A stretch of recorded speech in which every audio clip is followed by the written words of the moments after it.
Champions trophy 2021 मनसूख कर दी गई। तफसील के मुताबिक मुतबादल के तौर पर T20 वर्ल्ड कप खेला जाएगा। टूर्नामेंट भारत में होगा। मुसलसल 2 बरस 2020 और 2021 T20 वर्ल्ड कप का इनेकाद किया जाएगा। रिपोर्ट के मुताबिक 2021 में ICC की होने वाली चैंपियंस ट्रॉफी को मनसूख करके T20 2021 का वर्ल्ड कप भारत में करवाया जाएगा। श्रीलंकन क्रिकेट बोर्ड अगले मार्च के ओटी वफद पाकिस्तान भेजने पर आमादा हो गया।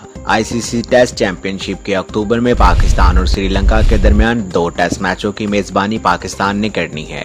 94 न्यूज से अब तक के लिए सिर्फ इतना ही। आप हमारी खबरें फेसबुक, यूट्यूब और ट्विटर पर 94 न्यूज HD के नाम से सर्च कर देख सकते हैं। मजीद खबरों के लिए हमारी वेबसाइट विजिट कीजिए और हमारा चैनल देखते रहिए 94 न्यूज।